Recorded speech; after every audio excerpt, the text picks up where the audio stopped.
السلام علیکم ورحمۃ اللہ تعالی وبرکاتہ۔ نحمده ونصلي ونسلم على رسوله الكريم اما بعد فاعوذ باللہ من الشیطان الرجیم بسم اللہ الرحمن الرحیم۔ ان اللہ وملائکته یصلون علی النبی یا ایھا الذین آمنوا صلوا علیہ وسلموا تسلیما۔ اللهم صل على سيدنا ومولانا محمد معدن الجود والكرم وآله الكرام وابنه الكريم وبارك وسلم صلاة وسلاما عليك يا رسول الله صلی اللہ تعالی علیہ وسلم۔ عزیزان ملت اسلامیہ، اس سے پہلے ہم نے قرآن مجید کے نزول کے مقاصد، کہ قرآن کو کیوں نازل کیا گیا، ان کو سماعت کیا اور قرآن مجید کے آداب کو سماعت کیا۔ اب یہاں سے قرآن مجید کی تلاوت کرنے اور پڑھانے کے فضائل بیان کیے جا رہے ہیں۔ قرآن مجید کی تلاوت اور اس کو پڑھانے یعنی اس کی تعلیم دینے کے بہت سارے فضائل ہیں۔ اللہ تبارک و تعالیٰ قرآن مجید کے اندر ارشاد فرماتا ہے، ان الذین یتلون کتاب اللہ واقاموا الصلاۃ وانفقوا مما رزقناهم سرا وعلانیۃ یرجون تجارۃ لن تبور لیوفیہم اجورہم ویزیدہم من فضلہ انہ غفور شکور، کہ بے شک وہ لوگ جو اللہ کی کتاب کی تلاوت کرتے ہیں، یعنی قرآن مجید کی تلاوت کرتے ہیں اور نماز قائم رکھتے ہیں اور ہمارے دیے ہوئے رزق میں سے پوشیدہ اور اعلانیہ کچھ ہماری راہ میں خرچ کرتے ہیں، یعنی اللہ تبارک و تعالیٰ نے جو کچھ بھی مال و دولت عطا کیا اس میں سے اللہ کی راہ میں خرچ کرتے ہیں، یعنی زکوٰۃ، صدقہ وغیرہ ادا کرتے ہیں، غریبوں کی مدد کرتے ہیں، حاجت مندوں کی مدد کرتے ہیں۔ اور یہ کام وہ پوشیدہ طور پر بھی کرتے ہیں اور اعلانیہ طور پر بھی کرتے ہیں۔ پوشیدہ طور پر کرتے ہیں تب تو ریاکاری کا کوئی معاملہ نہیں ہوتا، اور اعلانیہ طور پر یعنی کھلم کھلا جب کرتے ہیں تو وہ ریاکاری سے، دکھاوے سے بچتے ہوئے یہ کام کرتے ہیں اور اچھی نیتوں کے ساتھ یہ کام کرتے ہیں۔ کبھی آدمی صدقہ اس لیے کرتا ہے اور کھلم کھلا اعلانیہ طور پر خیرات اس لیے کرتا ہے تاکہ دوسرے لوگوں کو بھی رغبت ہو، دوسرے لوگ بھی دیکھ کر صدقہ اور خیرات کریں، یہ اچھی نیت ہے۔ اگر اس نیت کے ساتھ اعلانیہ طور پر صدقہ اور خیرات کرتے ہیں تو یہ اچھی بات ہے۔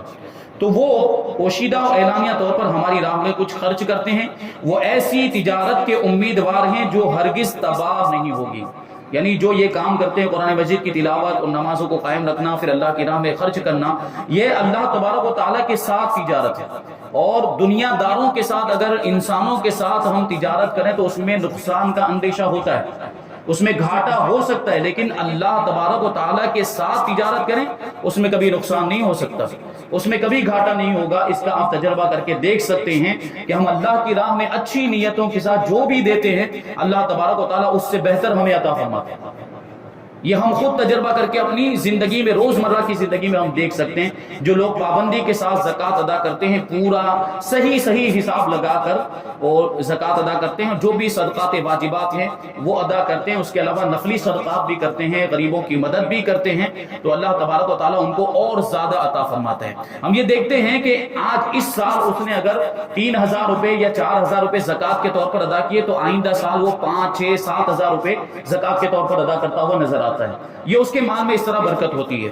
تو یہ ایسی تجارت ہے جو ہرگز تباہ نہیں ہوگی، تاکہ اللہ انہیں ان کے ثواب بھرپور دے۔ جو یہ کام کرتے ہیں اللہ تبارک و تعالیٰ پورا ثواب اور اجر عطا فرمائے گا اور اپنے فضل سے اور زیادہ عطا کرے گا۔ یعنی یہ کام، نماز پڑھنے کا جو ثواب ہے، صدقات و خیرات کرنے کا جو ثواب، قرآن کی تلاوت کا جو ثواب، وہ تو ملے گا ہی ملے گا، اس کے علاوہ بھی اللہ تبارک و تعالیٰ اور ثواب عطا فرمائے گا۔ بے شک وہ بخشنے والا اور قدر فرمانے والا ہے، یعنی نیک لوگوں کی قدر فرمانے والا ہے۔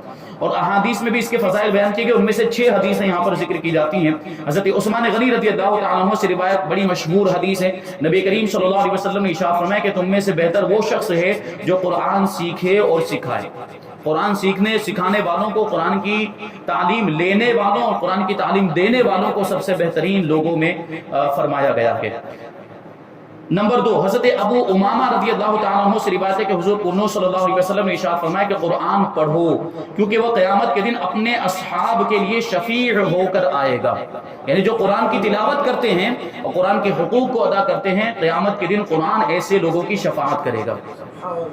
تیسری حدیث حضرت عبیدہ مولیکی رضی اللہ تعالیٰ عنہ سے روایت ہے کہ رسول اللہ صلی اللہ علیہ وسلم نے ارشاد فرمایا، اے قرآن والو، قرآن کو تکیہ نہ بناؤ، یعنی سستی اور غفلت نہ برتو، اور رات و دن میں اس کی تلاوت کرو جیسا تلاوت کرنے کا حق ہے. تلاوت کرنے کا حق کیا ہے؟ کہ اس کو تلاوت کریں، اس کو سمجھیں، پھر اس کے اوپر عمل کریں. یہ حقیقت میں قرآن کی تلاوت کرنے کا حق ہے. صحیح طور پر پڑھیں اور اس کو پھیلاؤ اور تغنی کرو، یعنی اچھی آواز سے پڑھو. جب خاص طور پر ایسی صورت میں جب سنانا مقصد ہو، جب کسی کو سنانا مقصد ہو تو وہاں قرآن مجید کو جتنی اچھی آواز میں پڑھ سکتے ہو اتنی اچھی آواز میں پڑھنے کی کوشش کرنی چاہیے تاکہ سننے والوں کو اچھا لگے. کیونکہ یہ قرآن مجید کی یہ عظمت ہے، تو اس کی عظمت اگر ہم تلاوت کر رہے ہیں وہ لوگوں کو سنا رہے ہیں تو اس وقت بھی ظاہر ہونی چاہیے.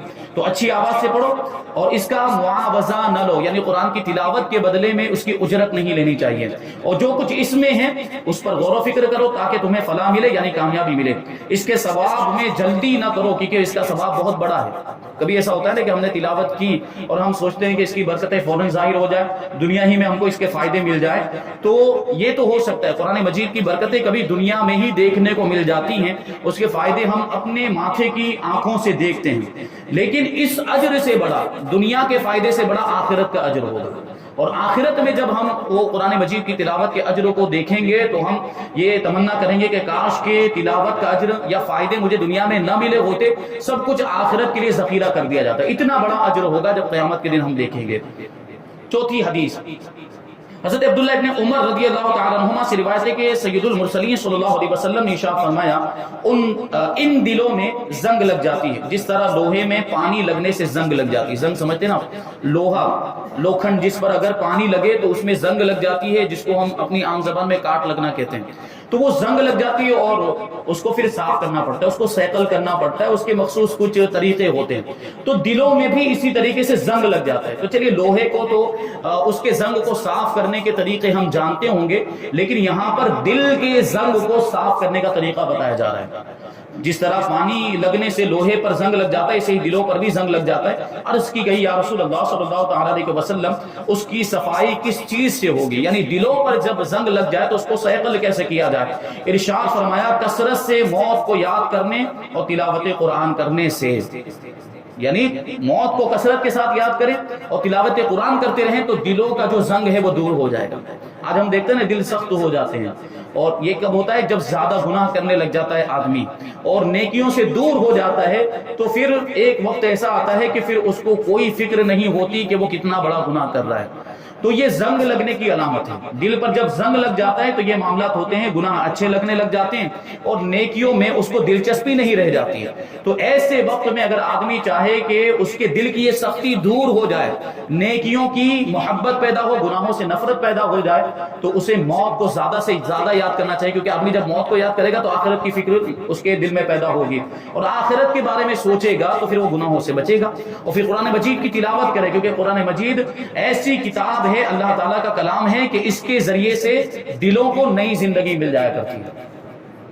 پانچویں حدیث حضرت عیفہ بن عبد القلائی رضی اللہ تعالیٰ عنہ فرماتے ہیں، کسی نے پوچھا یا رسول اللہ صلی اللہ تعالیٰ علیہ وسلم، قرآن میں سب سے بڑی سورت کون سی ہے؟ ارشاد فرمایا، قل هو اللہ احد. اور سوال پیدا ہوا نا، سورت تو قرآن یہ قل هو اللہ احد کی جو سورت ہے تو چھوٹی سورت ہے. یہ مرتبے اور ثواب کے اعتبار سے فرمایا جا رہا ہے کہ مرتبے اور ثواب کے اعتبار سے یہ سورہ اخلاص قل هو اللہ احد یہ قرآن مجید کی سب سے بڑی سورت ہے. اور پوچھنے والے نے عرض کیا، قرآن میں سب سے بڑی آیت کون سی ہے؟ ارشاد فرمایا، آیت الکرسی، اللہ لا الہ الا هو الحی القیوم.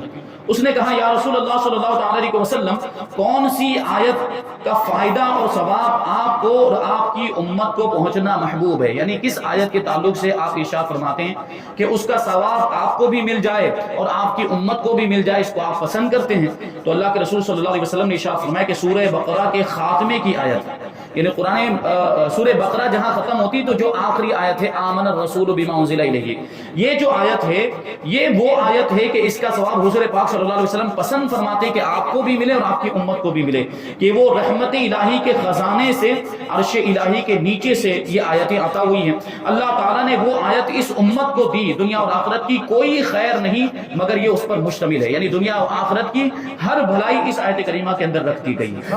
یہ کتنی برکت والی آیت ہے، تو ہمیں کثرت کے ساتھ اس آیت کریمہ کی تلاوت کرتے رہنا چاہیے۔ چھٹی حدیث حضرت جندب ابن عبداللہ رضی اللہ تعالیٰ عنہ سے روایت ہے کہ حضور اقدس صلی اللہ علیہ وسلم نے ارشاد فرمایا قرآن کو اس وقت تک پڑھو جب تک تمہارے دل کو الفت اور لگاؤ ہو، اور جب دل اچاٹ ہو جائے یعنی جب دل نہ لگے تلاوت کرنے میں، جس کو ہم کہتے ہیں جب کنٹالا آنے لگ جائے، تو کھڑے ہو جاؤ یعنی تلاوت کرنا بند کر دو، کیونکہ قرآن مجید کے حقوق میں سے یہ ہے، اس کی تلاوت کے آداب میں سے یہ ہے کہ پڑھا جائے تو بڑی دل جمعی کے ساتھ، اطمینان کے ساتھ پڑھا جائے، اخلاص کے ساتھ پڑھا جائے اور دل لگا کر پڑھا جائے۔ جب تک دل لگ رہا ہو تو قرآن کی تلاوت کریں، اور جب دل نہ لگے، دل اچاٹ ہو جائے تو پھر اس کی تلاوت کو بند کر دیں۔ اب یہاں سے قرآن مجید کو حفظ کرنے کے یعنی اس کو زبانی یاد کرنے کے فضائل بیان کیے جاتے ہیں، بہت سارے فضائل اور بہت ساری اس کے تعلق سے یوں سمجھے کہ عظمتیں بیان کی گئی ہے۔ قرآن مجید کو حفظ کرنا فرض کفایہ، فرض کفایہ کا مطلب یہ ہے کہ اگر چند لوگوں نے، پوری قوم میں سے چند لوگوں نے حفظ کر لیا تو باقی لوگ بری ذمہ ہو جائیں گے، اور اگر کسی نے حفظ نہیں کیا تو سب گنہگار ہوں گے، فرض کفایہ کا مطلب۔ اور یہ صحابہ، تابعین اور علماء دین متین رضی اللہ تعالی عنہم اجمعین کی سنت ہے۔ صحابہ کرام میں بھی بہت سارے حفاظ قرآن تھے، تابعین میں بھی تھے، اور بزرگان دین، علماء دین میں بھی بہت سارے حفاظ قرآن گزرے ہیں۔ اور اس کے فضائل یعنی قرآن مجید کو یاد کرنے کے فضائل بے شمار ہیں، ان میں سے یہاں پہ صرف 3 فضیلتیں بیان کی جا رہی ہیں احادیث کی روشنی میں۔ حضرت ابو ہریرہ رضی اللہ تعالیٰ عنہ سے روایت ہے کہ نبی کریم صلی اللہ علیہ وسلم نے ارشاد فرمایا قرآن والا قیامت کے روز آئے گا اور قرآن عرض کرے گا اے میرے رب اسے خلعت عطا فرما، یعنی اسے جوڑا عطا فرما، تو اس شخص کو کرامت کا تاج پہنایا جائے گا، یعنی عظمت و بزرگی اور شرافت کا تاج پہنایا جائے گا۔ قرآن پھر عرض کرے گا اے میرے رب اور زیادہ کر، یعنی اسے اور زیادہ انعام عطا فرما، تو اسے بزرگی کا حلہ پہنایا جائے گا، یعنی بزرگی کا جوڑا پہنایا جائے گا۔ پھر قرآن عرض کرے گا اے میرے رب اس سے راضی ہو جا، تو اللہ تعالیٰ اس سے راضی ہو جائے گا، یعنی قرآن کو یاد کرنے والے سے اللہ تعالیٰ راضی ہو جائے گا۔ پھر اس شخص سے کہا جائے گا پڑھتے رہو اور درجات چڑھتے رہو، اور ہر آیت پر ایک نیکی زیادہ کی جائے گی، یعنی جتنی آیتیں وہ پڑھے گا اتنی نیکیوں میں اس کے نامہ اعمال میں اضافہ کیا جاتا رہے گا، اور یہ درجات بلند ہوتے رہیں گے۔ ابھی آگے دوسری حدیث میں بھی دیکھیں، حضرت عبداللہ ابن عمرو رضی اللہ تعالیٰ عنہما سے روایت ہے کہ رسول کریم صلی اللہ علیہ وسلم نے ارشاد فرمایا صاحب قرآن کو حکم ہوگا، یعنی قرآن کے حافظ کو حکم ہوگا کہ پڑھتے رہو اور درجات چڑھتے رہو، اور ٹھہر ٹھہر کر پڑھو، جیسے تم اسے دنیا میں ٹھہر ٹھہر کر پڑھتے تھے کہ تمہارا مقام اس آخری آیت کے نزدیک ہے جسے تم پڑھو گے۔ اس کا کیا مطلب ہوا کہ جس کو جتنی زیادہ آیتیں یاد ہوں گی اتنا ہی بلند اس کا مرتبہ ہوگا جنت کے اندر۔ کہ آیتوں کو پڑھتے جانے کے تعلق سے یہ ارشاد فرمایا جا رہا ہے کہ تم آیتیں پڑھتے جاؤ اور درجات چڑھتے جاؤ، یعنی وہ تلاوت کرتا جائے گا، بلند ہوتا جائے گا، اس کے درجے بڑھتے چلے جائیں گے، اور وہ جنت میں اعلیٰ سے اعلیٰ مقام پر پہنچتا ہی رہے گا۔ اب سوچیں جس کو پورا قرآن مجید یاد ہوگا وہ کتنے بلند درجے تک پہنچ جائے گا۔ جس کو جتنی زیادہ آیتیں یاد ہوگی اتنا بلند مقام اس کو جنت میں ملے گا۔ یہ قرآن کو یاد کرنے کی فضیلت۔ تو اس حدیث پاک کا حاصل یہ ہے کہ ہر آیت پر ایک ایک درجہ اس کا جنت میں بلند ہوتا رہے گا، اور جس کے پاس جس قدر آیتیں ہوں گی، یعنی جس کو جتنی آیتیں یاد ہوں گی اسی قدر درجے اسے ملیں گے۔ تیسری حدیث حضرت ابو ہریرہ رضی اللہ تعالیٰ عنہ سے مروی ہے کہ نبی کریم صلی اللہ علیہ وسلم کے فرمان کا خلاصہ ہے کہ حافظ قرآن اگر رات کو تلاوت کرے تو اس کی مثال اس توشے دان کی طرح ہے جس میں مشک بھرا ہوا ہو۔ توشے دان کوئی ٹوکری ہے، کوئی برتن ہے جس میں مشک رکھ دیا گیا ہو اور اس کی خوشبو تمام مکانوں میں مہکے۔ کیا مطلب ہوا کہ توشے دان کے اندر خوشبو رکھ دی جائے اور اس کا منہ کھلا ہوا ہو، توشے دان کا منہ کھلا ہوا ہو، تو مشک کا کام کیا ہوتا ہے؟ مشک کا کام ہوتا ہے خوشبو دینا، وہ تو خوشبو دے گی۔ جو رات کے وقت قرآن مجید کی تلاوت کرے تو اس کو تو اس کا ثواب ملتا ہے، اور اس کے مکان میں تو برکتیں نازل ہوتی جس مکان میں وہ تلاوت کر رہا ہے، ساتھ ہی ساتھ پڑوسیوں کے مکانات میں بھی اس کی برکتیں نازل ہوتی ہیں۔ یہ قرآن مجید کی تلاوت ہے، مشک کی طرح، مشک کی خوشبو جیسے آدمی نے لگایا مشک کو تو صرف وہ خوشبو اس تک تو محدود نہیں رہتی، جو بھی اس کے قریب آئے گا وہ خوشبو کو محسوس کرے گا اور دوسرے لوگوں تک بھی وہ خوشبو پہنچتی ہے۔ تو قرآن مجید کی تلاوت کا بھی یہی معاملہ ہے کہ تلاوت کرنے والے کو تو اس کا ثواب ملتا ہے، آس پاس کے لوگوں تک بھی اس کی برکتیں پہنچتی ہیں۔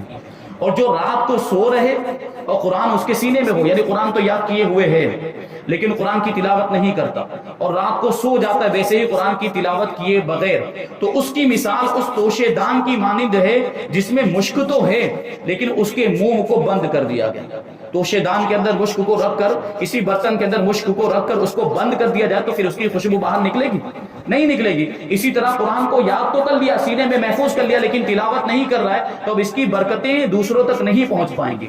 اس لیے ضرورت اس بات کی ہے کہ قرآن مجید کو یاد کیا ہے تو اس کو دوسروں تک پہنچائے۔ یہ قرآن مجید حفظ کرنے کے فضائل ہیں، لہٰذا جس مسلمان سے بن پڑے وہ قرآن مجید حفظ کر کے ان فضائل کو حاصل کرنے کی کوشش کرے، اور جنہوں نے قرآن مجید حفظ کر لیا ہے انہیں چاہیے کہ اسے روزانہ یاد کرتے رہیں، یعنی تلاوت کرتے رہیں تاکہ حفظ بھول نہ جائے، کیونکہ قرآن مجید کو یاد کر لینا تو آسان ہے لیکن اس کے مقابلے میں اس کو یاد رکھنا بہت زیادہ مشکل ہے۔ اعلیٰ حضرت رضی اللہ تعالیٰ عنہ ایک حدیث پاک کی وضاحت کرتے ہوئے فرماتے ہیں، جس طرح بندھے ہوئے اونٹ چھوٹنا چاہتے ہیں، یعنی اونٹوں کو باندھ دیا جائے تو وہ یہ کوشش کرتے ہیں کہ کسی طرح سے ان کی جو رسی وغیرہ جس سے ان کو باندھا گیا وہ کھل جائے اور وہ بھاگ جائے، اور اگر ان کی محافظت اور احتیاط نہ کی جائے، یعنی بندھے ہوئے اونٹوں کی دیکھ بھال نہ کی جائے، ان پر دھیان نہ رکھا جائے تو وہ رہا ہو جائیں گے، یعنی بھاگ جائیں گے۔ اس سے زیادہ قرآن کی کیفیت ہے کہ اگر اسے یاد نہ کرتے رہو گے تو وہ تمہارے سینوں سے نکل جائے گا۔ بس تمہیں چاہیے کہ ہر وقت اس کا خیال رکھو اور یاد کرتے رہو، اس دولت بے نہایت کو ہاتھ سے نہ جانے دو۔ قرآن کو یاد کرنے کی کتنی بڑی فضیلت ہے، اس کو یاد کر لیا تو یہ ساری فضیلتیں اس کو ملتی ہیں کہ یاد کرنے کے بعد اس کو یاد رکھے بھی، یعنی پابندی کے ساتھ اس کی تلاوت کرتا رہے تو اللہ تبارک و تعالیٰ اس کو یہ ساری فضیلتیں عطا فرمائے گا۔ تو پورے قرآن کا حافظ ہے تو اس کو تو یہ احتیاطیں کرنی ہیں، ساتھ ہی ساتھ اگر کچھ لوگ ایسے ہیں جن کو صرف چند صورتیں یاد ہیں، جیسے مسلمان ہیں، تو ہم کو کم سے کم اتنی صورتیں تو یاد ہونی چاہیے کہ جن کو ہم نماز میں پڑھ سکیں۔ نماز میں جتنا قرآن مجید پڑھنا ضروری ہے اتنی صورتوں کو اور اتنا قرآن مجید یاد کرنا بھی ضروری ہے، تو اگر ہم نے اتنا یاد کیا ہوئے تو اس کی بھی پابندی کریں، اس کو بھی دہراتے رہیں تاکہ وہ بھی ہمیں اچھی طرح یاد رہے، اور زیادہ کوشش کرنی چاہیے کہ اور زیادہ سے زیادہ ہم قرآن مجید کو یاد کریں، اس کے علاوہ بھی۔ اسی طرح ایک اور حدیث پاک کی وضاحت کرتے ہوئے فرماتے ہیں، یعنی اے قرآن والو، قرآن کو تکیہ نہ بنا لو کہ پڑھ کے یاد کر کے رکھ چھوڑا پھر نگاہ اٹھا کر نہ دیکھا، بلکہ اسے پڑھتے رہو دن رات کی گھڑیوں میں جیسے اس کے پڑھنے کا حق ہے، اور اسے افشا کرو، یعنی اس کو پھیلاؤ، خود بھی پڑھو، لوگوں کو پڑھاؤ، یاد کراؤ، اس کے پڑھنے یاد کرنے کی ترغیب دو، نہ یہ کہ جو پڑھیں اور خدا اسے حفظ کی توفیق دے اس کو روکو اور منع کرو، یعنی یاد کر لیا پھر اپنے تک ہی محدود رکھا ہے، دوسروں تک نہیں پہنچاتے۔ تو قرآن یاد کر لیا ہے تو ہماری ذمہ داری بنتی ہے کہ اب دوسروں کو بھی یاد کرائیں۔ قرآن کا علم حاصل کیا تو اب ہماری ذمہ داری بنتی ہے کہ ہم قرآن کا علم دوسروں تک پہنچائیں۔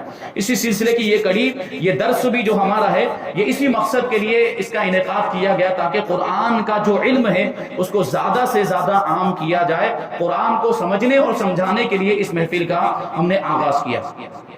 پھر فرماتے ہیں کہ اس سے زیادہ نادان کون ہے جسے خدا ایسی ہمت بخشے کہ وہ قرآن پاک حفظ کر لے اور وہ اسے اپنے ہاتھ سے کھو دے، یعنی اللہ تبارک و تعالیٰ نے توفیق بخشی تو پورے قرآن مجید کو یاد کر لیا، تو اب اس سے بڑا نادان تو اور کون ہوگا کہ یاد کرنے کے بعد اس کو بھول جائے۔ اگر اس کی قدر جانتا اور جو ثواب اور درجات اس پر موعود ہیں، یعنی قرآن یاد کرنے پر جو ثواب اور درجات کا وعدہ کیا گیا ہے ان سے واقف ہوتا تو اسے جان و دل سے زیادہ عزیز رکھتا، یعنی اپنی جان و دل سے زیادہ اس کو پیارا ہوتا قرآن کو یاد کرنا اور اس کو یاد رکھنا۔ تو یہ قرآن مجید کے تعلق سے کچھ باتیں بیان کی گئی۔ اب انشاءاللہ تبارک و تعالیٰ تلاوت قرآن کے آداب، قرآن مجید کے آداب تو بیان کیے گئے، اب یہاں سے تلاوت قرآن کے آداب کیا ہیں کہ جب قرآن مجید کی تلاوت کر رہے ہوں تو کن چیزوں کا لحاظ ہمیں رکھنا ہے اور کون سے ایسے طریقے ہیں جن کو ہمیں عمل میں لانا ہے۔ انشاءاللہ تبارک و تعالیٰ ان کو آئندہ درس میں شامل کیا جائے گا۔ اللہ تبارک و تعالیٰ کی بارگاہ میں دعا ہے کہ جو کچھ بھی بیان ہوا اس پر ہم سب کو عمل کرنے کی توفیق عطا فرمائے اور نور قرآن سے ہم سب کے دلوں کو روشن اور منور فرمائے۔ وما علینا الا البلاغ۔ السلام علیکم۔